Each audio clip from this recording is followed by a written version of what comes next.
Hi everyone, this is video 2 for the digestive system. If you missed the first video I went through, find that in the description or the comments below and check that out. I go over all of the nitty-gritty pieces of the digestive system and kind of a general explanation for how it works. This video I'm going to focus on certain tips for helping you digest your food and just helping your body do what it was designed by God to do.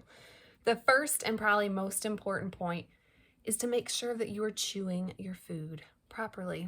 Unfortunately, so many of us are not doing this very basic thing because we are distracted. Maybe we're eating lunch at our desk at work. Maybe we are trying to feed 3 other children and ourselves at the same time.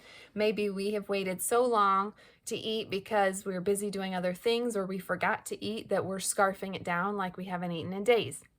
You should be chewing your food slowly to allow your saliva to start breaking it down, and it should almost be liquid by the time you swallow it. So instead of chewing like 20 times, really you should be chewing like 80 times your bites. And we just don't chew that much, and we swallow it, and then we drink water to help the big chunks of food go down a little easier, and it's just not conducive for proper digestion. So chewing your food, taking time to eat, gives the body time to break that food down, and it also gives your body time to tell you when you're full. Have you ever sat and scarfed down a meal because you were so hungry and then afterwards you feel terrible?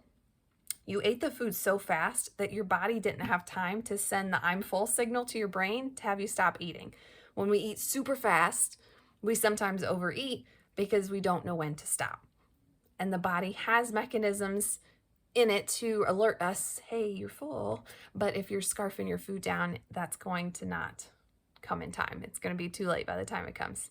You should also know the ingredients of what you're putting inside your body. If you've watched any of my videos before, you probably know that I am a really big fan of living toxin-free and just eliminating as many harmful things in your environment that you can to boost your wellness and just help your body be the best body that it can be. So look at the ingredients of what you're eating. If it comes in a box, chances are it's probably not good for you. Things that are straight from nature are obviously the best. If you are able to prepare them yourself instead of buying something that's already been packaged and prepared by someone else, that is best. You want to make sure you're eating clean, real food that you can pronounce. When you turn that box around and you read all those ingredients, if it looks like it came from a lab and the words are like 13 letters long, it's probably not the best thing for you to be eating. You want to always try and stay as close to nature as you can. They say shop the perimeter of your grocery store, with the exception of the aisle that has like the rice and beans. That's good for you too. But the perimeter has like your produce and your dairy and your meats and things that are going to go bad and expire, and you can't just leave them in your pantry and forget about them for 2 years like some of the packaged and processed foods that we have. The reason that you have that ability to leave it in the pantry for so long is because of all the preservatives that they've added, and they're usually not the best for you.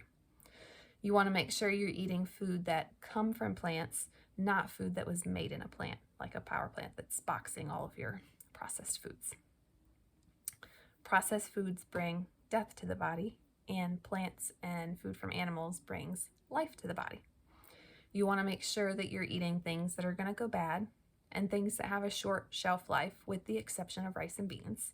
And you want to make sure that you are eating less preservatives, less processed foods, if at all possible. And then another thing I'm going to share with you, which is a super unpopular opinion, even though it's definitely recommended from what I have researched. You're supposed to drink in between meals. So many times we sit down for a meal and we have a huge glass of water or milk or soda or whatever it is. Don't recommend soda. Whatever it is, all of that liquid, you sit down and you drink that at your meal. That's not good for your body. It's not good for your digestion. You're just watering everything down. Like I said before, if you're not chewing your food, you're using it to force the food down. If you took the time to chew your food, you wouldn't need the drinks. The one exception is if you're having spicy food. I will say it's very hard to not drink water. If you have to drink water, they say to keep it at 4 ounces or less during a meal. so your digestive system can really do its thing, and the enzymes and the acid in your stomach can really break it down without competing with all those other liquids. Drink in between meals. I like to have my water out where I can see it. I always take it with me, even if I'm leaving the house just for 5 minutes to go run a quick errand and back. I've always got my water because I'm constantly taking sips. Every time I see it, every time I think about it, I'm taking sips of water, and that will help you get to your water intake without drinking so much at meals. So if you are like me and you used to drink, or you drink a lot of water at meals, don't try cold turkey. That's a little extreme. I used to drink like 2 or 3 glasses of water at every meal. So I started cutting it back. I'm only having 2 glasses, and I do that for a while. Okay, I'm only gonna have 1 glass.